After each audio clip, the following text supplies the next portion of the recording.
Jesus, o maior psicólogo que já existiu, de Mark W. Baker, editora Sextante, terceira edição, capítulo 2.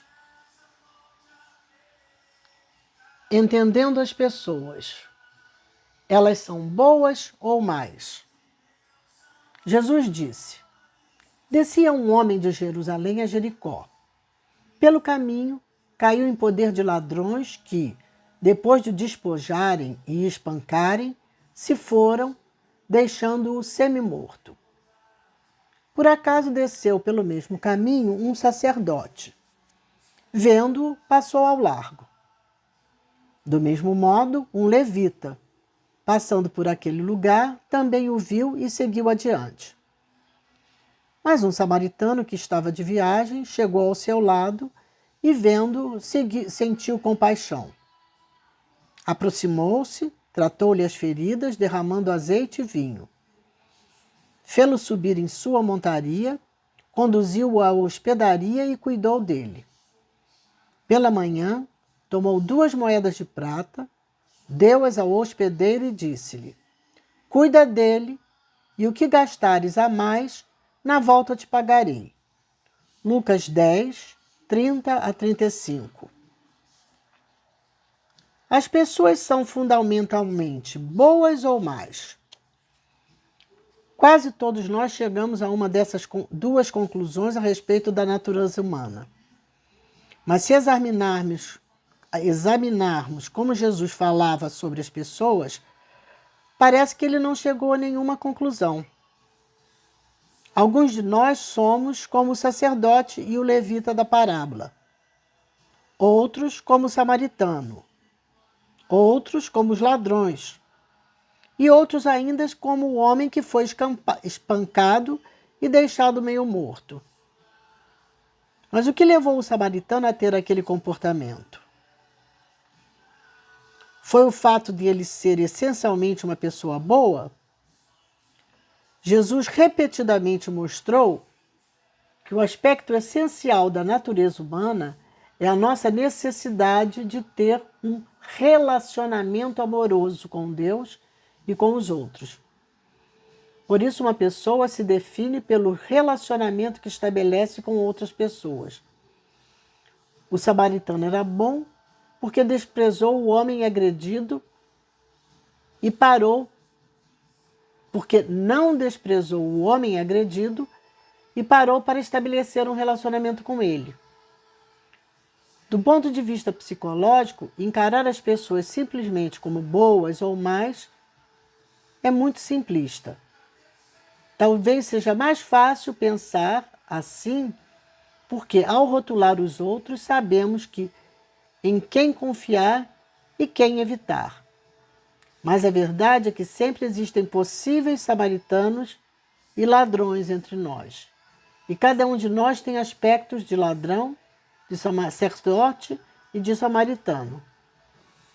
Aqueles que reconhecem e valorizam a sua necessidade básica de se relacionar amorosamente com os outros tendem a ser boas pessoas e a ter um bom comportamento. Eles precisam dos outros, de modo que não desejam feri-los. As pessoas que violam sua natureza essencial de viver um bom relacionamento com os outros comportam-se como más. A parábola do bom samaritano fala de pessoas boas e más. Jesus explica a diferença entre os 2 tipos de função em função do relacionamento que estabeleceram com o homem ferido. Jesus não fala que eram boas ou más essencialmente. Ele conhecia profundamente a natureza humana e por isso pode nos ajudar hoje a compreender o comportamento de todas as pessoas que conhecemos, inclusive o nosso. Jesus considerava as pessoas essencialmente más? Descia um homem de Jerusalém a Jericó. Pelo caminho caiu em poder de ladrões. Lucas 10, 30.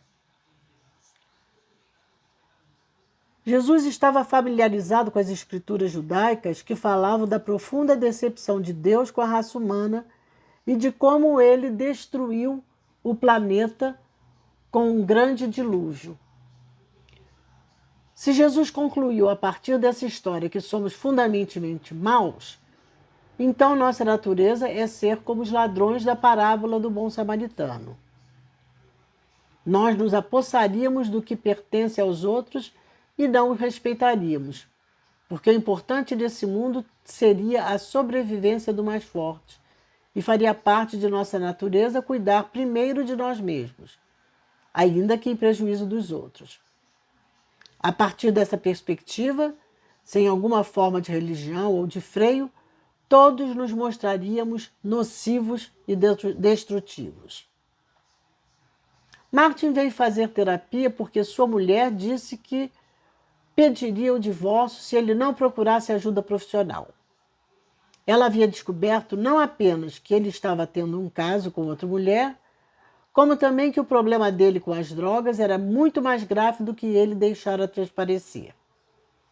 Martin era frequentemente desonesto com a mulher, e ela estava chegando à conclusão de que nem mesmo conhecia o homem com quem tinha se casado.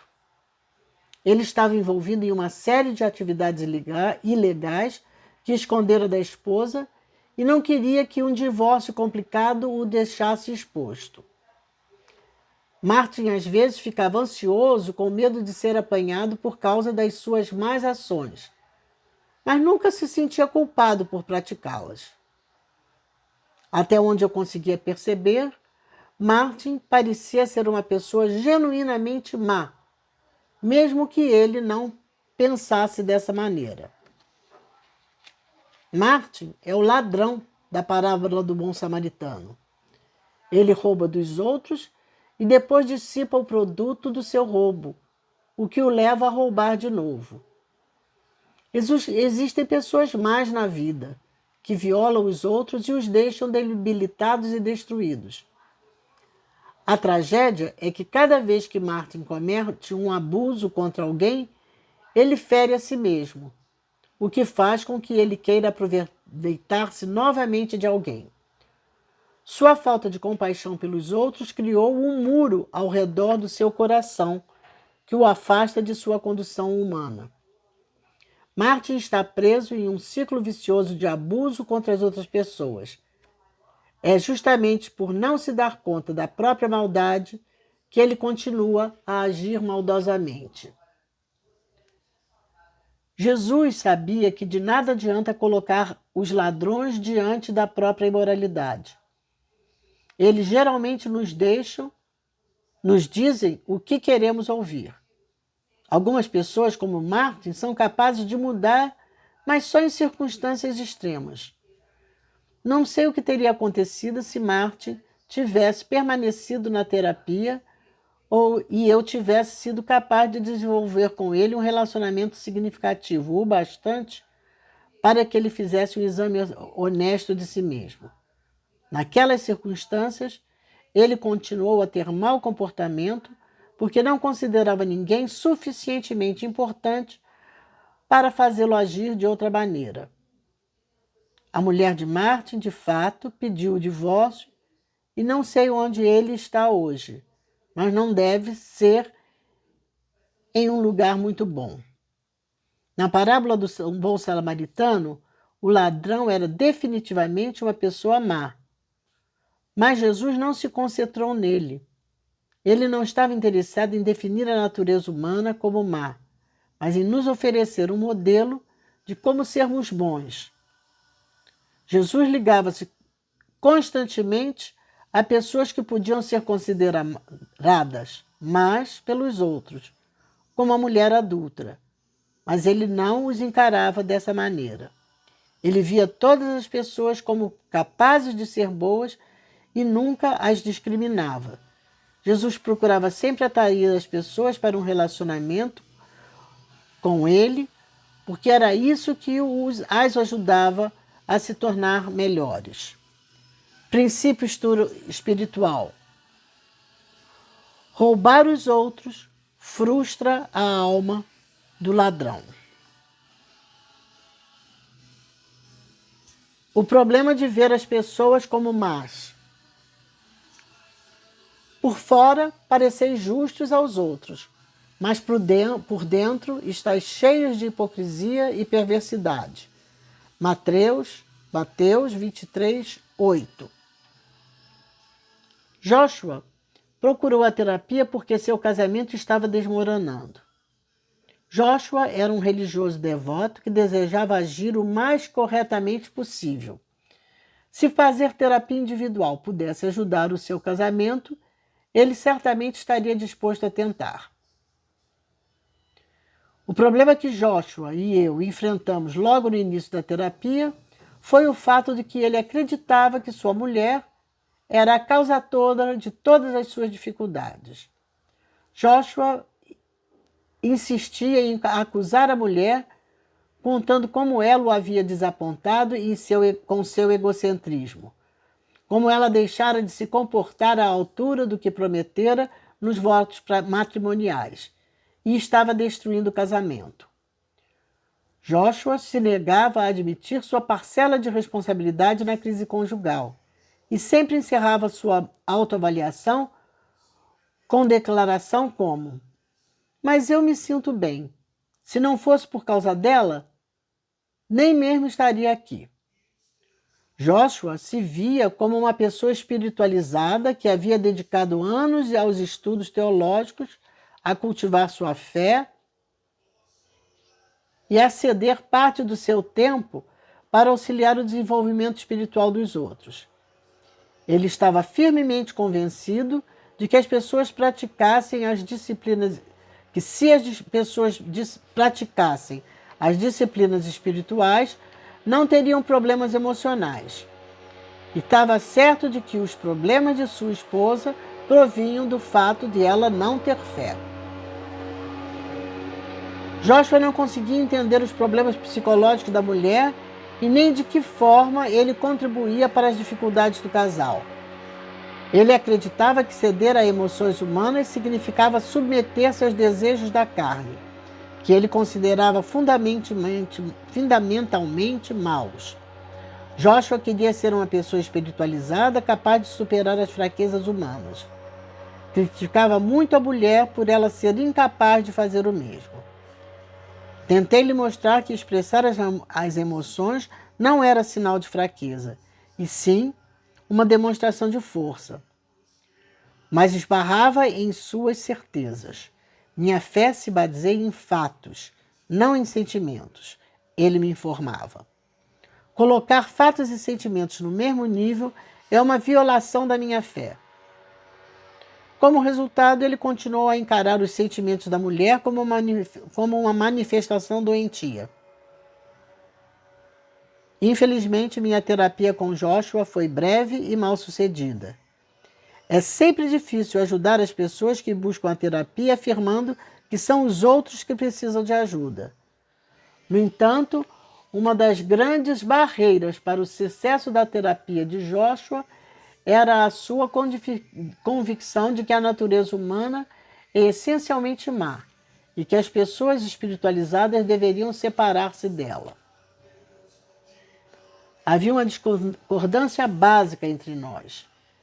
Eu estava tentando fazer com que ele entrasse em contato com a sua condição humana e ele se empenhava em se afastar dela o máximo possível. O problema de acreditar que as pessoas são fundamentalmente más é que essa crença faz com que tenhamos vergonha de ser humanos. Criamos então um ser idealizado para fingir que somos diferentes. Quem considera a natureza humana desprezível e má precisa descobrir uma maneira de se livrar da parte nociva e tornar-se um ser puramente espiritual que vive acima de tudo isso. O problema dos fariseus era acreditar que eles não eram como as outras pessoas. Eles se achavam mais espirituais do que humanos. Em outras palavras, acreditar que a humanidade é fundamentalmente má faz você querer se afastar dela o máximo possível e só se associar àqueles que defendem idênticas convicções religiosas. Pessoas assim desprezam, mesmo que de forma inconsciente, aqueles que deixam de alcançar o seu nível de espiritualidade. Na terminologia psicológica, essa persona que eles criam é chamada de falso eu. O termo religioso é fariseu. Na época em que Jesus contou a parábola do bom samaritano, havia um forte preconceito racial entre judeus e samaritanos. Naquele tempo, os samaritanos eram considerados pessoas más, e os fariseus, os sacerdotes e os religiosos judeus eram tidos como bons. O fato de o próprio Jesus ser judeu dava ainda mais força à mensagem da parábola. Hoje os termos foram invertidos. Bom e samaritano referem-se a qualidades positivas, e ser chamado de fariseu tem uma conotação certamente negativa. Com sua parábola, Jesus nos mostrou que as pessoas são boas ou más devido aos relacionamentos que estabelecem, e não a algo que lhes é inerente desde que nasceram. A religião não nos tira da nossa condição humana. Pelo contrário, a religião nos faz viver plenamente a condição humana. Princípio espiritual: não podemos escapar de nosso eu, mas podemos encontrá-lo. Jesus via as pessoas como essencialmente boas? Amai os vossos inimigos. Lucas 6, 27. A filosofia que afirma que as pessoas são essencialmente boas é chamada de humanismo. Devido ao amor de Jesus pelos outros e à sua preocupação com o bem-estar de todos, ele é frequentemente apresentado como um dos grandes exemplos do humanista ideal. Jesus ensinava que devemos amar a todos, até mesmo nossos inimigos. É fácil perceber que Jesus poderia ser usado como um exemplo de alguém que acreditava na bondade essencial das pessoas. Carl Rogers é um famoso psicólogo conhecido por desenvolver uma terapia baseada na crença na bondade essencial da humanidade. Ele acreditava que todas as pessoas possuem dentro de si um processo de autorrealização, que as fará saudáveis na presença das condições corretas. Quase todos os terapeutas conhecem a terapia rogeriana como um dos principais exemplos da psicologia humanista. Certo dia, enquanto o Dr. Rogers conversava com a mãe de uma criança problemática que ele estava tentando tratar, ele descobriu uma coisa muito importante. Depois de terminar a discussão sobre os problemas da criança, a mãe se levantou e foi em direção à porta. Lá chegando, hesitou, voltou-se para o Dr. Rogers e perguntou: ainda temos alguns minutos. O senhor se importa se eu disser alguma coisa a meu respeito? Rogers convidou-a para sentar-se e escutou atentamente o que a mulher tinha a dizer, nas próprias palavras dele. Naquele momento, a verdadeira terapia começou.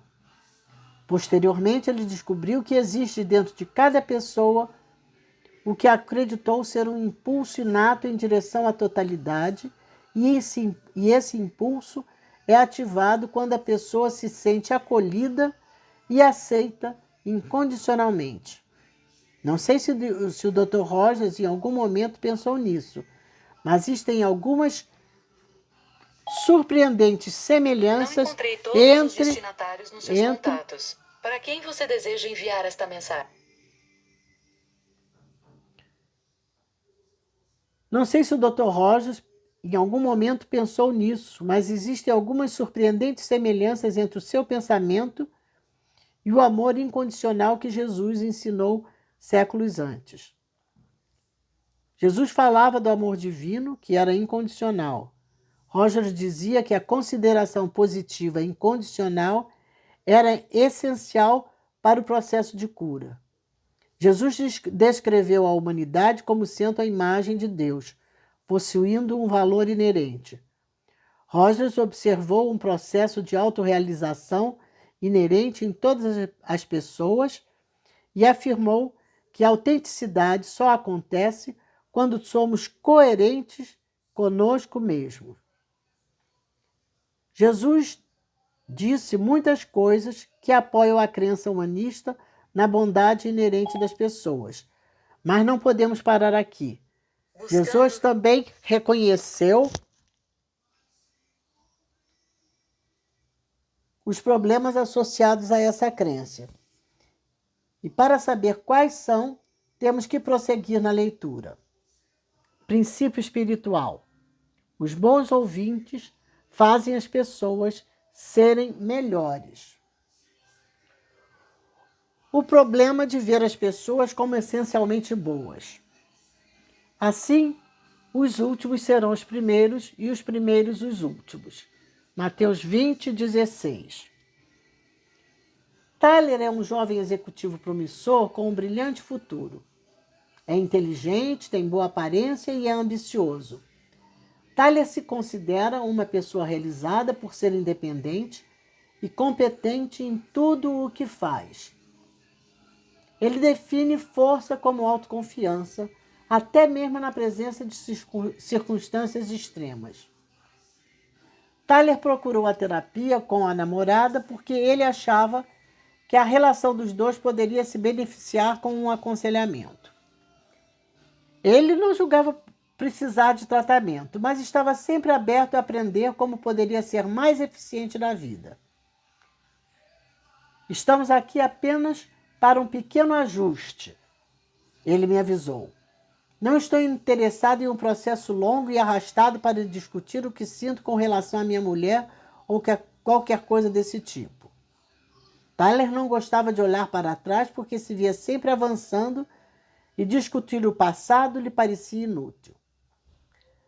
Tyler encarava o relacionamento com a namorada como uma tentativa de formar uma parceria. Estava disposto a investir no relacionamento, mas somente se obtivesse um retorno aceitável do investimento. Não queria alguém que dependesse dele, desejava uma parceira cuja contribuição fosse igual à dele. Palavras de Tyler. Os papéis tradicionais podem ter funcionado nas gerações passadas, mas é impossível vencer na vida de hoje, em dia, se não estivermos dispostos a passar algum tempo sem ter filhos, com os dois trabalhando. Somos duas pessoas progressistas e é isso que dá certo conosco, insistia Tyler. Eu sabia que os casais que fazem esse tipo de opção conseguem ter uma vida financeiramente bem mais folgada do que as famílias em que somente um dos parceiros trabalha. Mas perguntei-me se a realização financeira seria suficiente para satisfazer Tyler a longo prazo. Então, você acha que vão ter filhos no futuro? Perguntei. Talvez um dia, disse Tyler. Mas estamos aproveitando bastante nossa liberdade no momento. A coisa a qual Tyler dava maior valor era a independência. Ele estava tentando descobrir como se unir a outra pessoa sem se sacrificar nem um pouco no processo. Só estava interessado no casamento se pudesse vê-lo como um esforço conjunto de duas pessoas, uma parceria experimental que poderia ser dissolvida se não lhe proporcionasse o benefício prometido. Embora não conseguisse perceber nem admitir, Tyler estava, na verdade, preso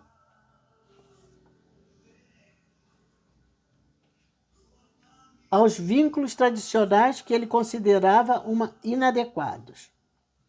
Tyler queria um relacionamento que fosse o exato oposto do de seus pais. Nesse sentido, o relacionamento dos pais era o modelo que definia o dele. Por mais que detestasse pesquisar o passado, era exatamente isso que ele precisava fazer para poder entender as suas decisões para o futuro. No decorrer do aconselhamento, Tyler foi percebendo que o seu desejo de agir de uma forma oposta à dos pais significava que ele estava desapontado com a maneira como tinha sido tratado na infância e na adolescência. e queria que sua vida fosse diferente. Ele começou a reconhecer que não estava de modo nenhum livre do seu passado, em vez de ser independente. Tyler descobriu que dependia tanto do seu passado e das outras pessoas que procurava até evitá-las sem ter consciência de que estava fazendo isso. O relacionamento de Tyler com a namorada está indo agora de vento em popa. Eles passaram a se comunicar melhor porque estão mais conscientes de seus sentimentos e as suas expectativas em relação a respeito.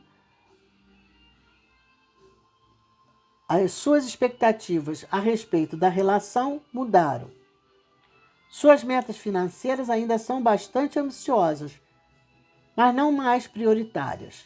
Tyler está começando a depender emocionalmente de alguém e está descobrindo a vantagem dessa dependência. Em vez de só pensar em si mesmo, ele procura formar uma unidade com a namorada, e isso o deixa feliz. O individualismo é a crença na autoconfiança e na independência. Aqueles que acreditam no individualismo enfatizam a relação e o sucesso pessoais sem precisar depender dos outros. Se qualquer coisa viola seus direitos individuais, eles se livram dela. Sentem que têm o direito de alcançar a excelência pessoal a qualquer custo. Os seres humanos, na verdade, não funcionam desta maneira. Nós, seres humanos, precisamos fundamentalmente das outras pessoas para poder saber quem somos. Assim como necessitamos de espelhos que reflitam a nossa imagem física, que nos mostrem como parecemos fisicamente, precisamos que as outras pessoas nos retratem emocionalmente, que nos revelem como somos psicologicamente. A ideia de Jesus de que os primeiros serão os últimos é o oposto do individualismo. Embora ele reconhecesse o valor inerente de cada pessoa, as pessoas só eram consideradas boas como consequência do seu relacionamento com Deus e com os outros. Jesus nunca ensinou que poderíamos ser bons sozinhos. Para ele, não realizamos nosso pleno potencial por meio da competição, e sim através da conexão. Princípio espiritual. O indivíduo é uma parte do todo. As pessoas não são nem boas nem más. Eu vos chamo de amigos. João 15:15. Com a parábola do bom samaritano, Jesus estava falando da natureza humana. Ele não estava dizendo que somos fundamentalmente maus como os ladrões ou automaticamente bons como o samaritano. Nossa natureza essencial, de acordo com Jesus, se manifesta na relação. Nossa necessidade básica é nos relacionarmos uns com os outros, a fim de sermos completos. Frequentemente usamos várias desculpas para negarmos a percepção de que estamos vitalmente ligados aos outros. Eles necessitam de nós e, o que é mais assustador, nós precisamos deles. A área da minha vida em que tive mais dificuldade em aceitar essa ideia foi a do relacionamento com o meu pai. Raramente víamos as coisas do mesmo jeito e discutíamos com frequência. Só consigo recordar poucas vezes na minha vida em que não me senti tenso ao lado dele. Nosso relacionamento foi assim até a sua morte. Quando eu recebi a notícia de que meu pai estava com câncer, fiquei chocado. Em parte porque tinha ilusão de essas coisas só aconteciam com as outras pessoas. E em parte porque não estava pronto para a sua morte. Eu sabia que o nosso relacionamento não era bom e não queria que ele saísse da minha vida sem que tivéssemos procurado nos reaproximar. Embora não mantivéssemos muito contato desde que eu me tornara adulto, fiz planos para voar até Tulsa e passar o fim de semana com ele quando os médicos lhe deram alta do hospital e o mandaram para casa. Disseram que não podiam fazer mais nada por ele. Eu não sabia o que dizer, mas queria ter um tipo de conversa que não causasse conflito entre nós. Aquele iria ser um dos momentos mais importantes da minha vida. Nunca me esquecerei da minha última noite com ele. Eu estava sentado na beira de sua cama, buscando em vão palavras que expressassem como eu lamentava o nosso doloroso relacionamento. De jeito que não era do seu feitio, ele me disse: Mark, não temos conversado muito depois que você saiu de casa. Mas por que você não fala a respeito da sua vida hoje em dia? Sem pensar, deixei escapar. Nossas conversas nunca foram fáceis. Calmamente ele retrucou: Bem, se abaixarmos a cabeça e rezarmos, você acha que poderíamos conversar? Você conversa tão bem. Chorando, abaixei a cabeça e rezei junto com ele. Nas 4 horas seguintes, tive a melhor conversa da minha vida com meu pai. Na verdade, acho que foi o único diálogo verdadeiro que tivemos. Descobri coisas a respeito da vida dele que eu nunca soubera e contei-lhe coisas a meu respeito. Pedi que me perdoasse por ter saído de casa tão zangado anos antes. E viverei o resto da minha vida lembrando das últimas palavras que eu disse ao meu pai. Eu te amo. Uma das lições que aprendi naquele dia foi que não apenas eu, mas nós dois precisávamos curar nosso relacionamento. Ele entrou em coma no dia seguinte e não voltou a recuperar a consciência. Tinha resolvido seus problemas e estava pronto para partir. Compreendi que eu também tinha assuntos não resolvidos.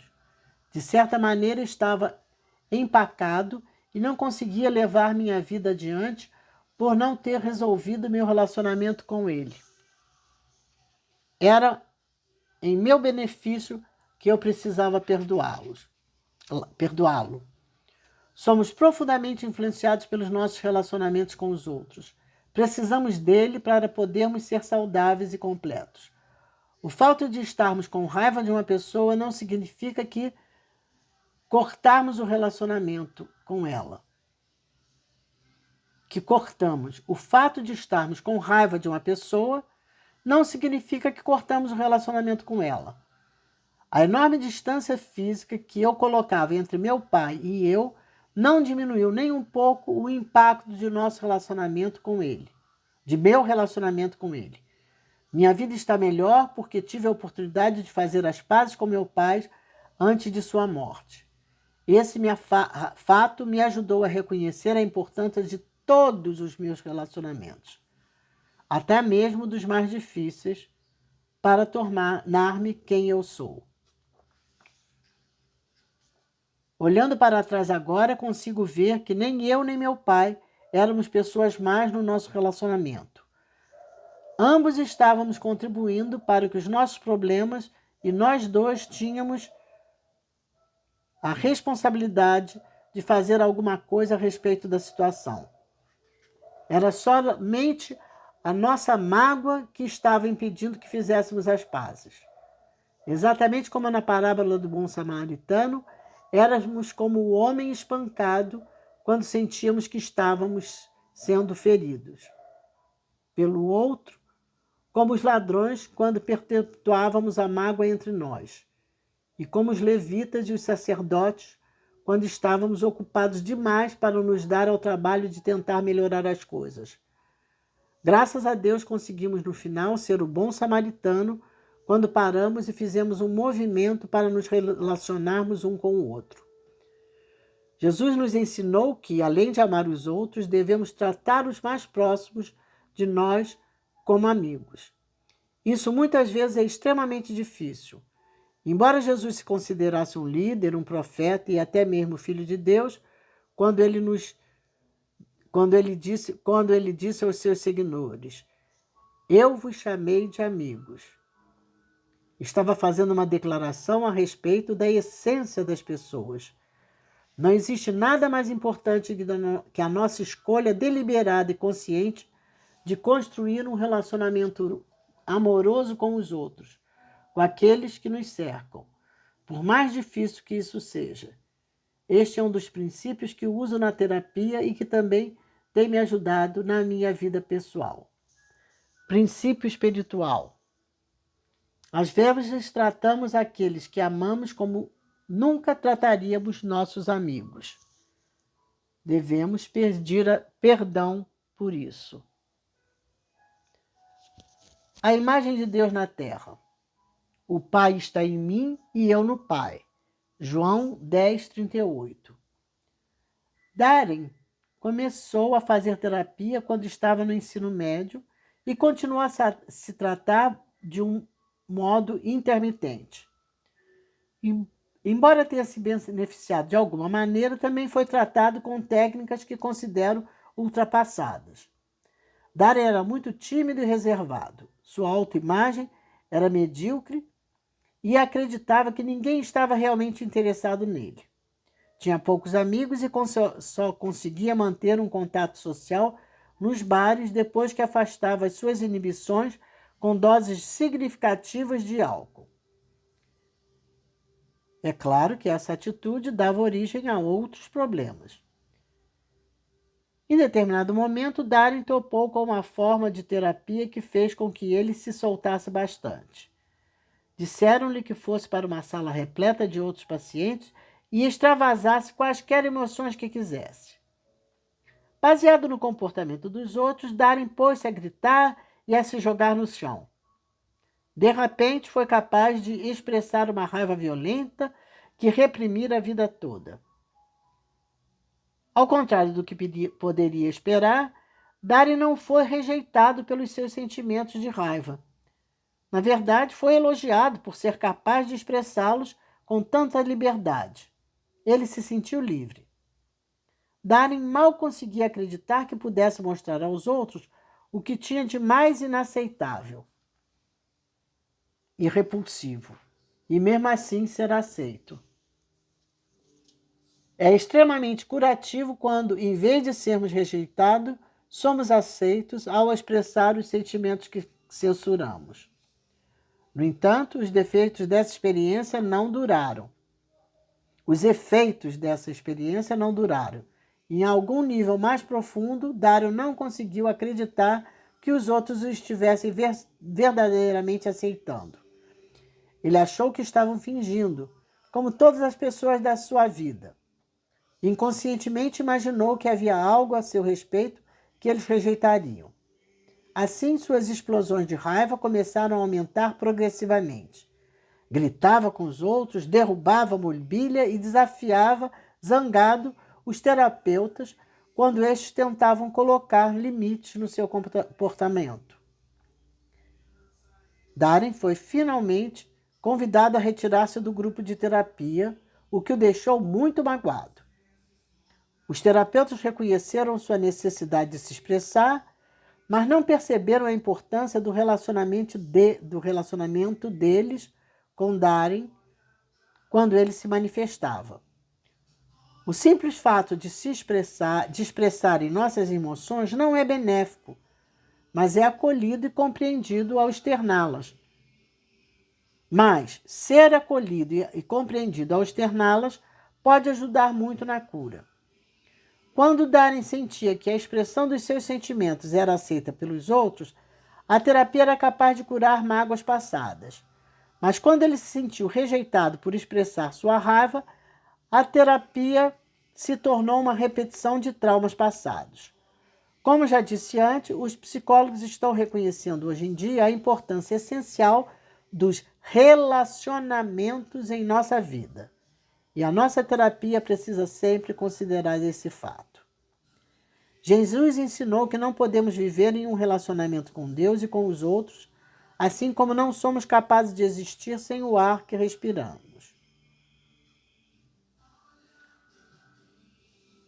Então, repetindo, Jesus ensinou que não podemos viver sem um relacionamento com Deus e com os outros, assim como não somos capazes de existir sem o ar que respiramos.